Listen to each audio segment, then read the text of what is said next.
अपने मन को जो ममता के छोटे छोटे बंधनों में फंसा हुआ है, इसे हटाकर मेरे चरणों में लगा दो। चाहे माता पिता भाई बंधु मकान शरीर जो भी जहां भी है, वहां से तुम राग रहित होकर मेरी भावना करो। हटाने का मतलब है ऐसा नहीं कि माता पिता परिवार से हम द्रोह कर ले या उदासीन हो जाए, ऐसा नहीं। उन्हीं में हम भगवान की भावना करके सेवा करें। पुत्र में भगवान, पत्नी में भगवान, माता पिता में भगवान। तो जो हम राग और मोह कर रहे हैं वही अनुराग बन जाएगा। भगवत भाव होते ही हर विषय का सेवन करना पड़ेगा।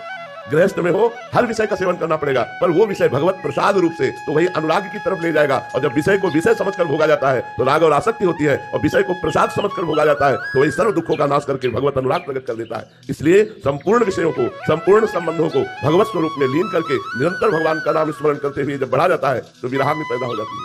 अब कुछ अच्छा नहीं लगता उसे, ना खाना पीना का स्वाद अच्छा लगता है, न रिश्ते नातों के मिलन का हर्ष अच्छा लगता है, न पद प्रतिष्ठा रुपया पैसा की उन्नति अच्छी लगती है। उसके अंदर एक व्याकुलता पैदा हो जाती है। दरस बिन दुख न लागे नैन, कब मिलोगे?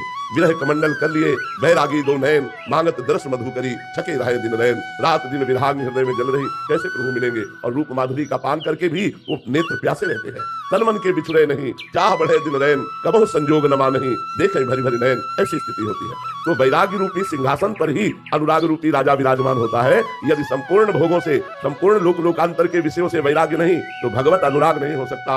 मोह होगा, राग होगा, काम होगा, आसक्ति होगी, प्रेम नहीं। और जहां प्रेम प्रकट हुआ तो जैसे बाज पक्षी के मैदान में उतरने पर कोई भी पक्षी नीचे चैन से बैठा नहीं दिखाई देगा, हलचल मच जाएगी, सब भाग जाएंगे। ऐसे ही प्रेम बाज के उतरते ही काम क्रोध लोभ मोह मद मत्सर ईर्ष्या द्वेष जितना ये सब समुदाय है ये सब भाग जाता है। हृदय निर्मल हो जाता है और सच्चिदानंद भगवान अपने रूप माधुरी का उसे पान कराने के लिए उसके हृदय में ही प्रकाशित हो जाते हैं। इसलिए परम पूज्य श्री भाई जी महाराज ने कहा कि प्रेम दुर्लभ नहीं है। कठिन बात है विषयों का राग त्यागना, कठिन बात है देह भाव का कर्ता भोक्ता भाव त्यागना। ये त्याग दिया तो भगवान से प्रेम होना सहज है, क्योंकि भगवान हमारे है। ये संसार में कभी हमारा था न है न रहेगा। भगवान थे, है और रहेंगे।